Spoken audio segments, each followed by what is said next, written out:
Boa noite, que maravilha estarmos juntos nesse domingo, né?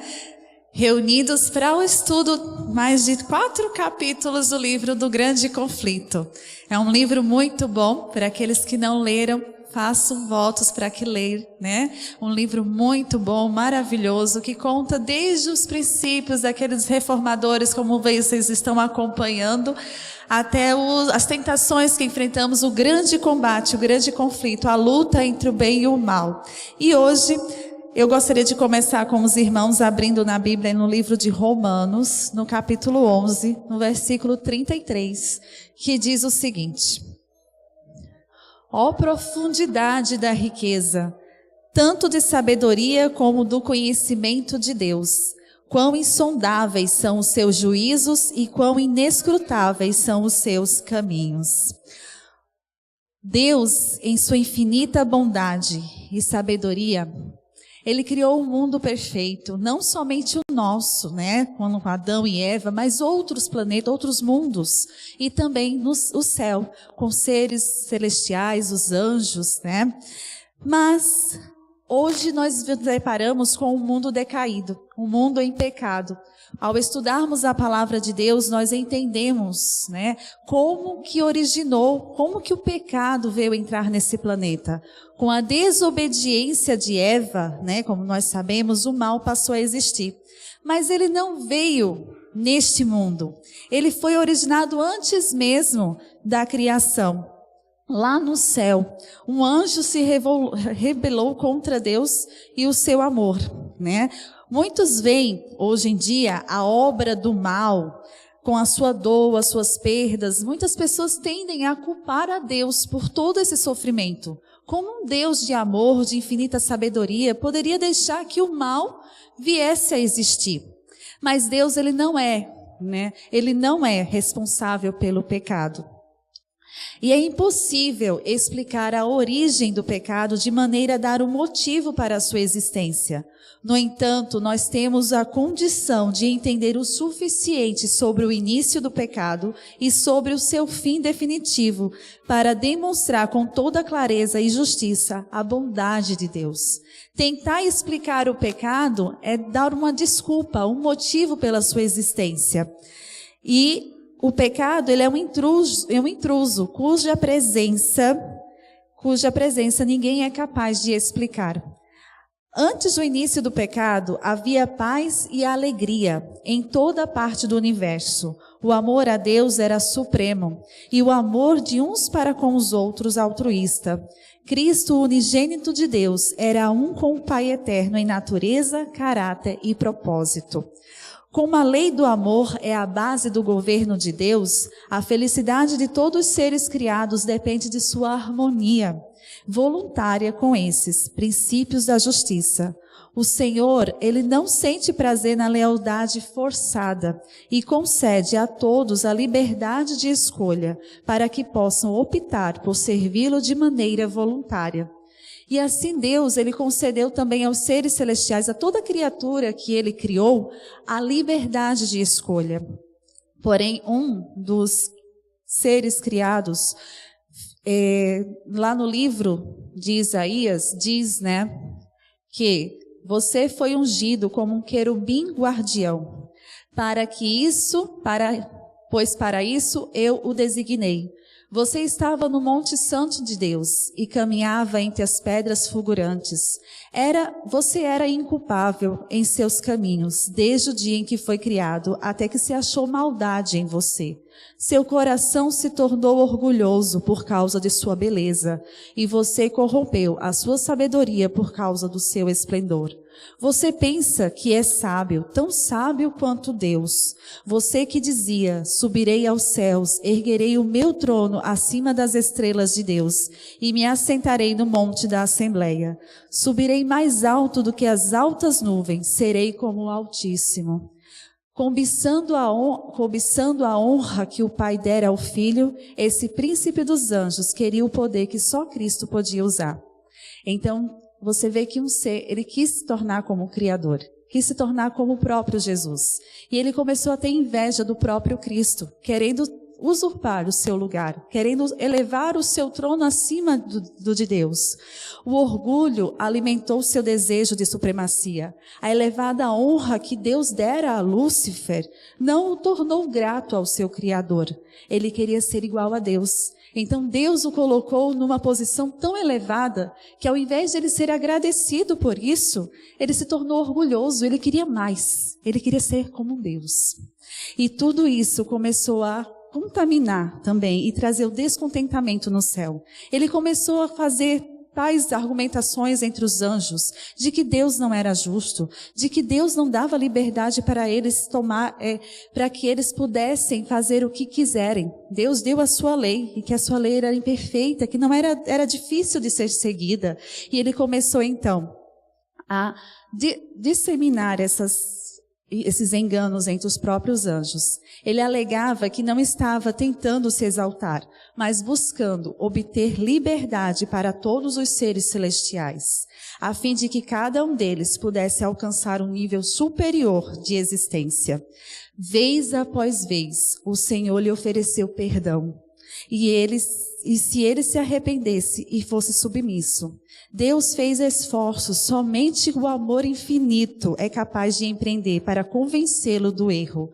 Nunca antes se ouvira falar em descontentamento no céu. Então, apesar de Deus ver tudo isso estava acontecendo, Deus deu o perdão. Deus várias vezes orientou e aconselhou para que ele voltasse a não cometer esse erro. Mostrando-se disposto a voltar para Deus, satisfeito em ocupar o lugar que o Senhor lhe dera, Deus o teria recolocado em sua posição. Se tão somente ele percebesse o seu erro e não quisesse seguir em frente com seu plano, Deus o teria perdoado e colocado de novo na sua posição. Mas o orgulho não permitiu que ele se sujeitasse. Ele afirmou que não tinha necessidade de se arrepender e se comprometeu plenamente com um grande conflito com o próprio Criador. Tentava deixar os anjos perplexos com argumentos sutis em relação aos planos de Deus. Tudo era simples, ele revestia de mistério e por astuta perversão fazia as informações mais claras de Deus parecerem duvidosas. Sua elevada posição conferia credibilidade ao que dizia, convenceu muitos a se unirem a ele em rebelião. Então, pela sua posição, porque muitos gostavam dele, pela sua eloquência, pela sua maneira de falar, ele enganou a muitos. E ele começou a disseminar aquilo. Deus, em sua sabedoria, permitiu que Satanás levasse adiante sua obra, até que o espírito de dissidência se transformasse em revolta. Era necessário o Senhor permitir que o inimigo desenvolvesse seus planos até o fim, para que todos pudessem ver sua verdadeira natureza. Então veja quão difícil, né? Para um Deus que queria o bem ali, estava vendo aquele descontentamento. Um anjo trazendo tudo aquilo no céu. Aquela maldade, Deus querendo mostrar, né? E revelar que esse não é o caminho, que vai levar à morte, vai haver a destruição. E muitos cegos, pela astuta e pela informação errada que ele estava disseminando ali no céu, estava indo pelo caminho errado. Deus tentou, mas era necessário que todos os seres pudessem ver aonde até aquilo dali iria levar. Deus, em sua infinita sabedoria, tentou, deixar, recorrendo a argumentos falsos e fraudes, grande foi seu poder de enganar. Lúcifer havia recebido tantas honras elevadas e revestia todos os seus atos de tanto mistério que era difícil mostrar aos anjos a verdadeira natureza de sua obra. O pecado não parecia ser tão mau, até se desenvolver por completo. Os seres santos não seriam capazes de reconhecer quais seriam as consequências de deixar a lei de Deus de lado. A princípio, Satanás alegou estar promovendo a honra a Deus e o bem de todos os habitantes do céu. Então ele enganou, ele usou a própria honra. Não, nós estamos honrando a Deus, mas nós queremos algo que vai nos elevar. E ele tentou todos os argumentos. E mesmo depois de decidir que Satanás não podia mais permanecer no céu, a sabedoria infinita não o destruiu. A lealdade das criaturas de Deus deveria repousar na convicção de que Ele é justo e íntegro. Os habitantes do céu e dos outros mundos não estavam preparados para compreender as consequências do pecado. Por isso, não destruiu Satanás naquele momento. Se o Senhor apagasse a sua existência, a existência do inimigo de imediato, eles passariam a servi-lo por medo e não por amor. A rebelião de Satanás estava prestes a se tornar um testemunho para o universo, em relação às terríveis consequências do pecado. Seu domínio mostraria um fruto de rejeitar a autoridade divina. E mais uma vez, a gente vê quão longe o inimigo foi, apesar de muitas vezes ele ser advertido para voltar e não ir por esse caminho. E ele manifestou o seu desprezo pela lei do Criador. Estatuto divino era uma restrição à liberdade e declarou sua intenção de abolir toda a lei. Então ele estava declarando mesmo que ele queria guerra contra Deus e abolir a sua lei e mostrar que a todos que a lei de Deus não era perfeita. Satanás e seus seguidores culparam a Cristo por sua rebelião. Disseram que se não tivessem sido repreendidos, nunca teriam se rebelado. Teimosos e desafiadores alegavam blasfemando serem vítimas inocentes de um poder opressor. O espírito de Satanás continua a inspirar rebelião na terra, em pessoas impenitentes. Assim como ele promete liberdade por meio da transgressão da lei de Deus. Satanás leva as pessoas não apenas a se justificar, mas a conquistar a simpatia de outros em seus pecados. Em vez de corrigir os próprios erros, espalham ressentimento por aquele que chamou a atenção para seu pecado, como se essa pessoa fosse a causa da sua dificuldade. Quantas vezes a gente, ao invés, de procurar corrigir os nossos próprios erros e seguir em frente, a gente tenta espalhar o ressentimento por aquele que chamou a atenção para o nosso pecado. Eu saí por causa daquela pessoa. Aquela pessoa me fez mal, aquela pessoa disse uma coisa errada. E muitas vezes a gente tenta culpar o mal pelos nossos erros. E apenas as pessoas estiveram nos alertando sobre aquilo que estávamos fazendo, que era errado, era um erro e nós devíamos corrigir. Ao expulsar Satanás do céu, Deus declarou sua justiça e honra, mas quando a humanidade pecou, ele evidenciou seu amor ao oferecer o seu filho para morrer pela humanidade decaída. Então a gente percebe que agora vem o plano da redenção. Deus demonstra o seu amor pela humanidade. O quão infinito é a sua bondade e o seu amor por todos os seres que ele criou.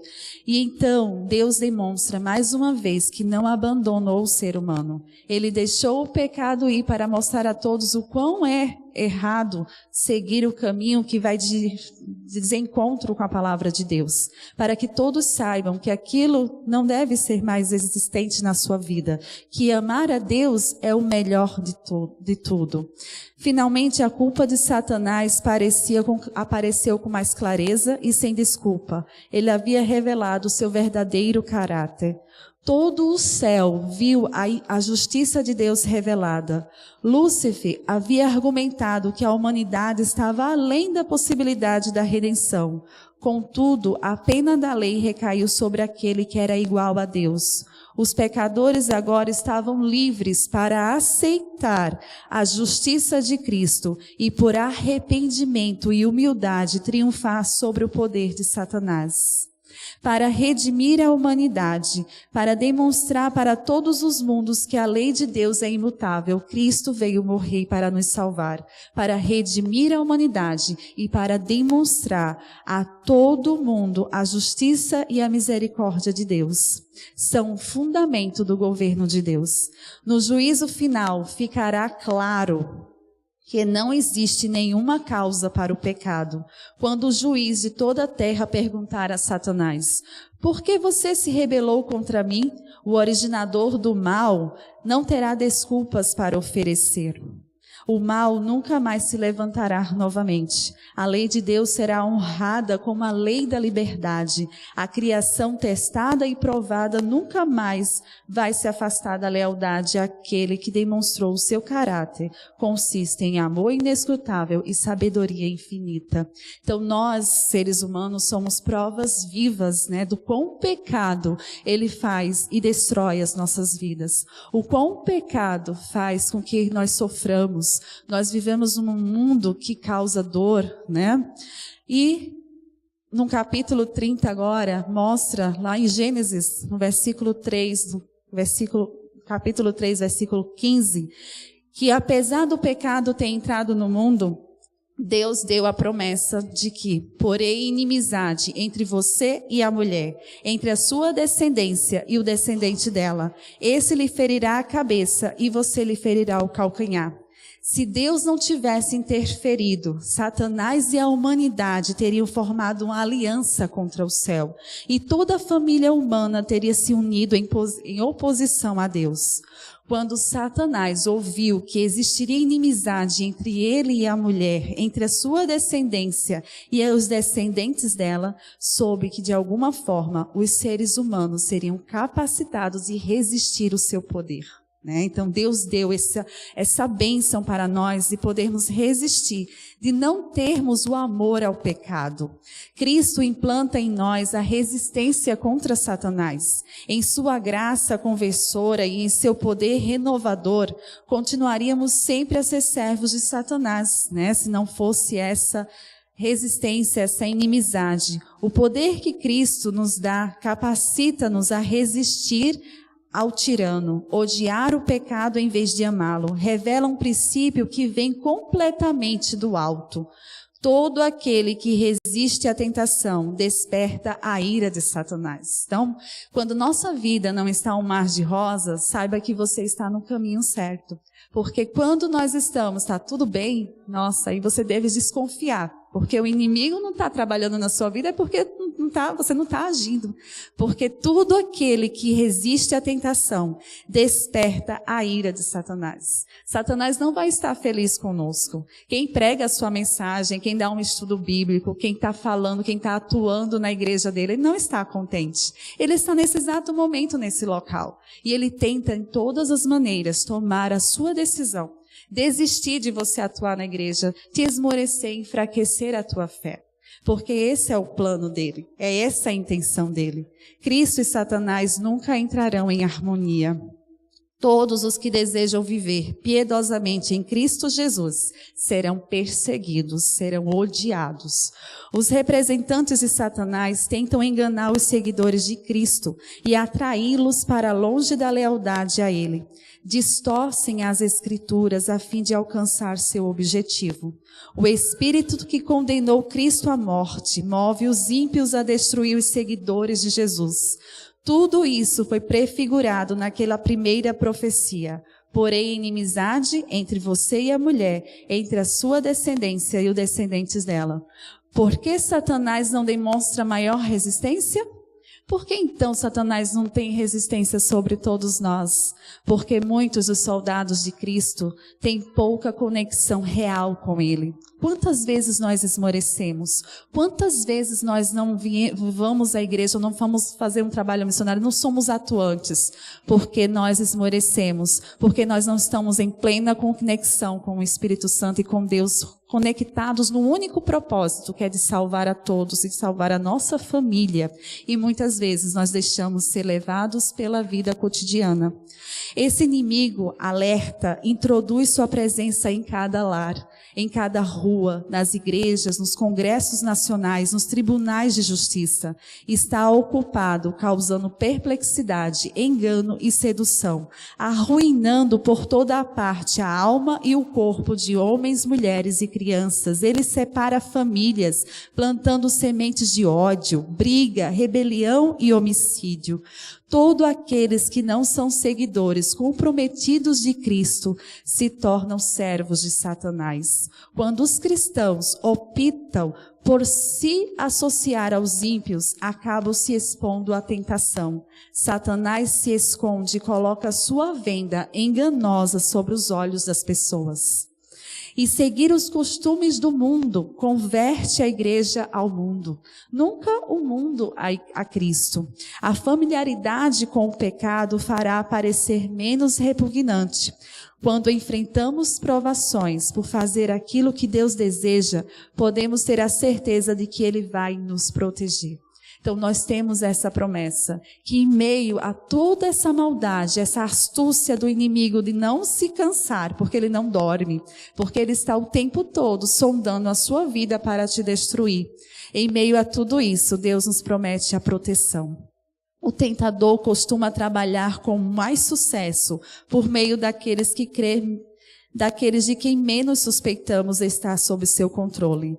Talento e cultura são dons dados por Deus. Porém, quando essas coisas o afastam dele, elas se tornam uma armadilha. Muitas pessoas com intelecto culto e bons modos são instrumentos polidos nas mãos de Satanás.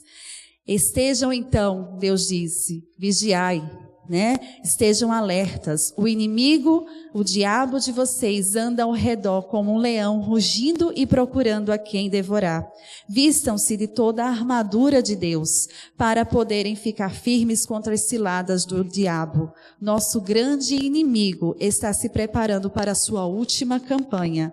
Todos aqueles que seguem a Jesus terão conflito com o inimigo. Quanto mais os cristãos imitam de perto o padrão divino, com certeza mais se tornarão alvos dos ataques de Satanás. Satanás atacou a Cristo com tentações atrozes e sutis, mas Jesus o repeliu em todos os conflitos. Cristo tornou possível que nós conquistemos as mesmas vitórias. Ele dará força a todo aquele que o buscar. Satanás não pode vencer nenhuma pessoa sem seu consentimento. O tentador não tem poder para controlar a vontade, nem para forçar o indivíduo a pecar. Pode causar aflição, mas não profanação. O fato de Cristo tê-lo vencido deve inspirar em nós a coragem de sermos seus seguidores para travar a batalha contra o pecado e contra Satanás. Então, Cristo venceu. Isso demonstra que nós também podemos vencer, mas para isso precisamos estar ligados à videira, para que sejamos ramos que deem frutos, frondosos, e assim possamos vencer essa batalha. E no capítulo 31 fala sobre o mundo sobrenatural. O mundo que a gente não enxerga. Aqui nós vemos pessoas que conhecemos, mas aqui também existem seres. Anjos maus, anjos bons estão à nossa volta nesse grande conflito, que é lutando pelas nossas escolhas. Os anjos de Deus e espíritos maus estão plenamente revelados nas Escrituras e misturados à história da humanidade. Antes de serem criados, os seres humanos, os anjos já existiam, pois quando os fundamentos da terra foram postos, as estrelas matutinas juntos cantavam e todos os anjos se regozijavam. Então aqui fala realmente reforçando a presença dos seres celestiais, os anjos, e a atuação dele em diversas partes da história. Nós vimos anjos visitando Abraão, anjos visitando Ló, anjos dando a comida, levando a comida para Elias, a Daniel lá na cova dos leões. Deus designou um anjo da guarda para cada seguidor de Cristo. O povo de Deus é exposto ao ódio incansável do príncipe das trevas, mas Deus lhe garante que os anjos nunca deixarão de guardar os seus filhos. O Senhor lhe dá essa certeza porque precisarão enfrentar agentes poderosos do mal, seres numerosos, determinados e infatigáveis. Então percebam quão importante é a nossa vida, a nossa decisão, a escolha que fazemos todos os dias. Seres lutam verdadeiramente pelas nossas decisões, pela nossa vida. E nós vemos aqui que nós temos um anjo que luta por nós. Originalmente, os espíritos maus foram criados sem pecado. Agora são decaídos por causa do pecado e se uniram não somente para desonrar ao Senhor, mas para destruir-nos, Para destruir a humanidade. Ninguém está em maior perigo do que aqueles que negam a existência do diabo e os seus anjos. E aqui fala, novamente, que Satanás ele vai tentar botar na cabeça das pessoas que ele não existe.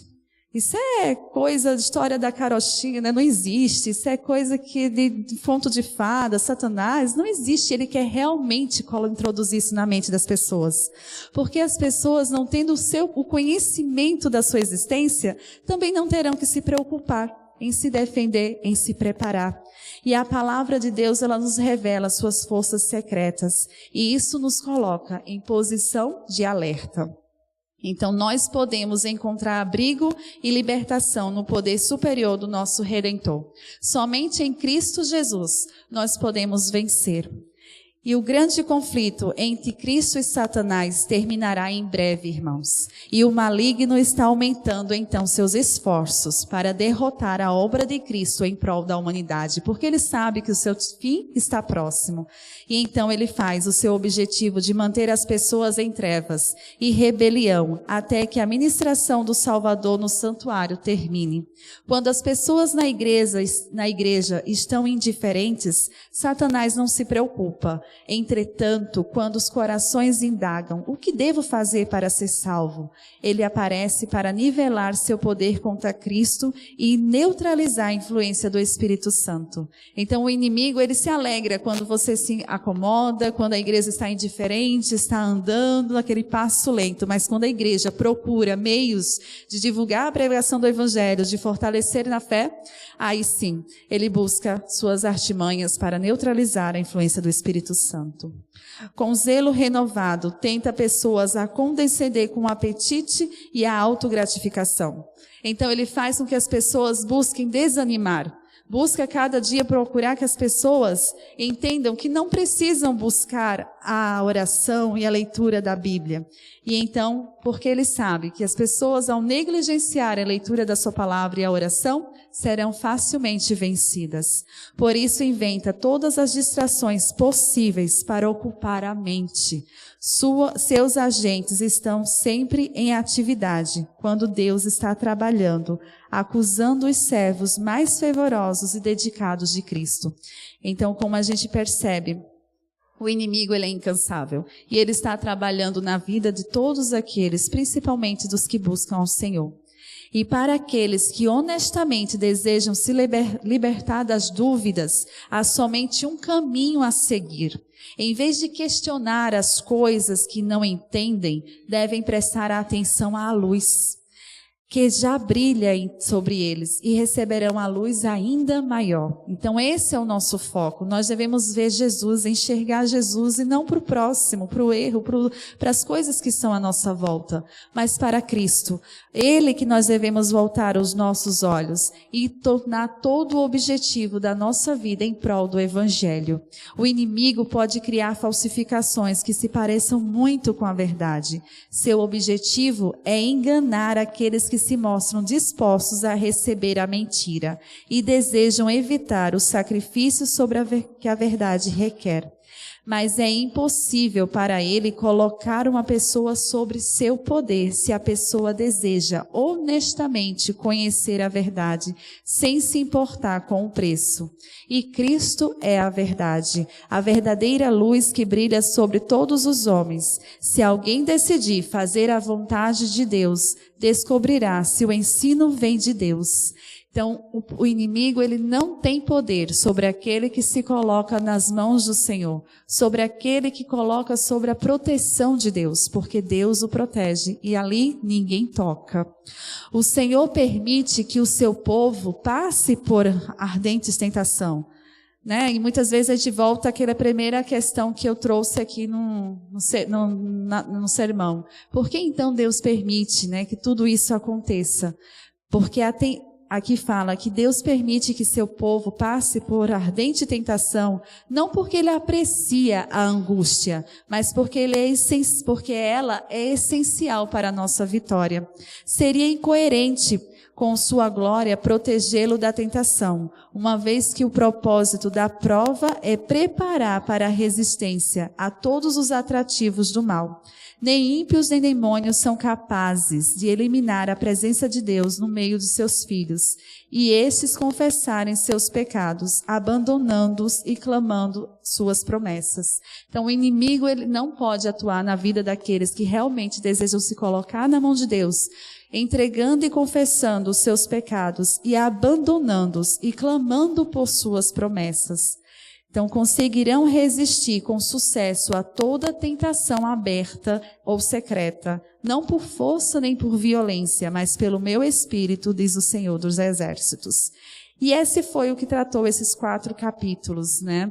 E ao estudarmos sobre isso, nós percebemos o quão importante e quão necessária é a nossa vigilância, estarmos atentos a cada momento da nossa vida, daquilo que nós fazemos diariamente com o nosso tempo, com aquilo que Deus tem dado para nós, com os nossos dons, com os nossos talentos. O que a gente está fazendo com tudo que Deus nos deu? Será que nós estamos colocando Deus em primeiro lugar, o honrando com nossos talentos, com os nossos dons? Será que nós estamos enfáticos tanto na obra do Senhor, como nós estamos dedicados a muitas coisas do mundo? Então aí vem uma reflexão para que a gente perceba o quão que a gente deve viver. Nós devemos viver neste mundo, mas com os olhos no céu, porque nós vivemos nesse mundo, não é um mar de rosas. Nós vivemos num grande conflito. Realmente esse livro tem tudo a ver. O grande conflito é uma guerra que nós estamos, uma guerra espiritual que está em jogo a vida eterna, a nossa salvação. E que possamos estar atentos e vigilantes contra as artimanhas e as astúcias que o inimigo tem empregado na nossa vida. Que possamos meditar na palavra de Deus, que possamos tornar essa prática diária de ler a sua palavra, de orarmos, de estarmos em comunhão com a igreja, de vir à igreja. É muito importante. Mas tem a live, eu posso assistir. Não é a mesma coisa, irmãos, porque em casa o inimigo tem muito mais facilidade de distrair você do momento da palavra do que quando você está sentado aqui. Você, ao sentar, você está focado na palavra. Em casa, toca um telefone, a criança chora. Não é a mesma coisa. E o inimigo diz aqui, eu acabei não citando, mas ele olha qual sermão que aquele irmão vai pregar. Enquanto eu estava lendo, o inimigo sabia qual era o sermão que eu iria pregar, qual era o capítulo do grande conflito que eu iria falar. E ele sabe qual era a pessoa que deveria estar aqui para ouvir, e ele fez com que aquela pessoa tivesse outro compromisso, que aquela pessoa não quisesse vir à igreja. Ele convenceu, ela ficou ali, você não vai, faz isso, faz aquilo. E aquela pessoa que deveria ouvir a palavra, não ouviu. Porque até nisso ele trabalha. Ele vê qual é o capítulo, qual é o tema da pregação. E ele sabe, aquele irmão não pode vir essa pregação, porque ele está tentando tomar essa decisão. Então temos que correr na casa daquele irmão e fazer com que ele não vá à igreja para ouvir essa mensagem.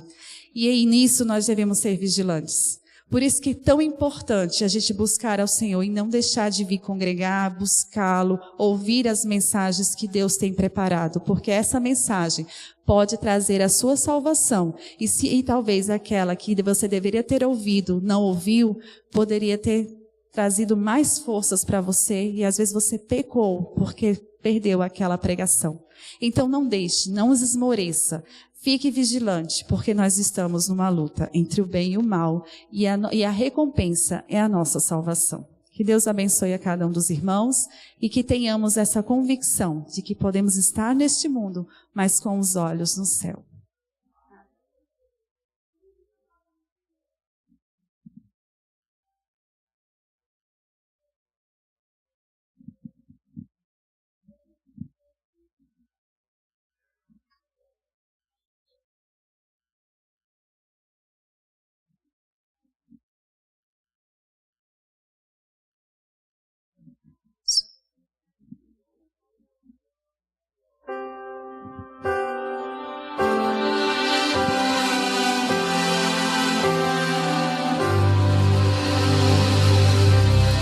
Sempre ouvi. Desculpa, se pode voltar.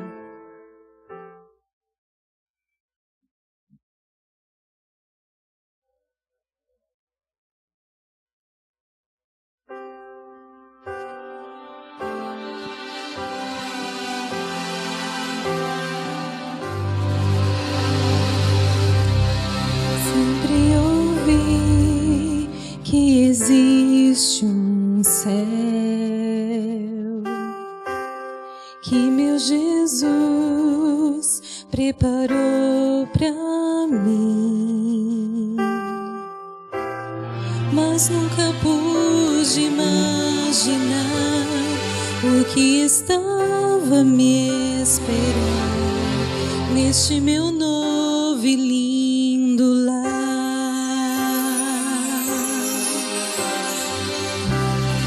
Belos jardins, lago de cristal, lindas mansões, vida eterna, flores que nunca murcharão, não há mais sombra do mal, um novo céu, um novo lar.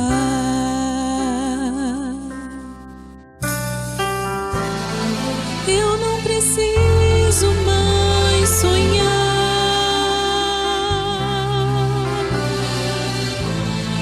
posso abraçar o meu Jesus,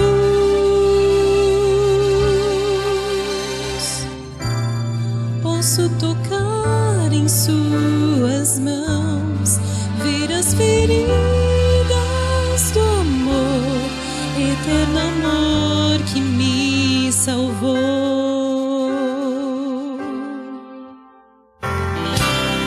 Quanta emoção quando encontrei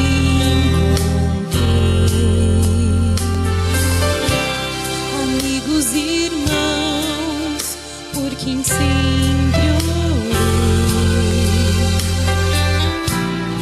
e os que dormiam no Senhor agora cantam em louvor, glórias ao Rei, meu Salvador.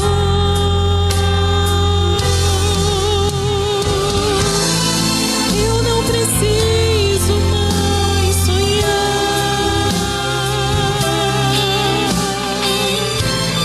posso abraçar o meu Jesus,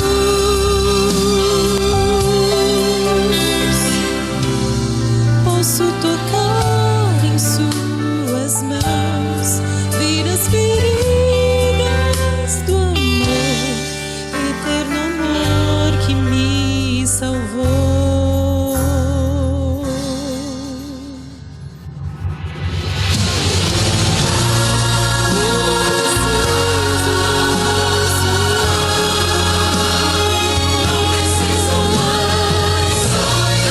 posso abraçar o meu Jesus,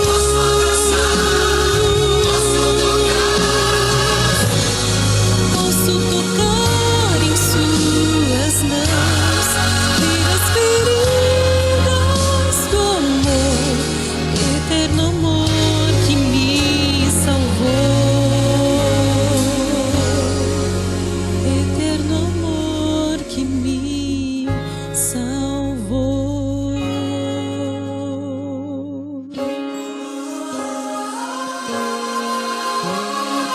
Vamos nos colocar em pé. Vamos orar. Querido, grandioso Deus, amorável Pai, graças te damos, Senhor, porque o Senhor nos salvou. Porque o Senhor deu a sua vida em prol da humanidade, em prol para demonstrar a todos que o teu amor, a tua bondade, a tua infinita sabedoria e que tua lei é perfeita, que ela é justa e ela é santa.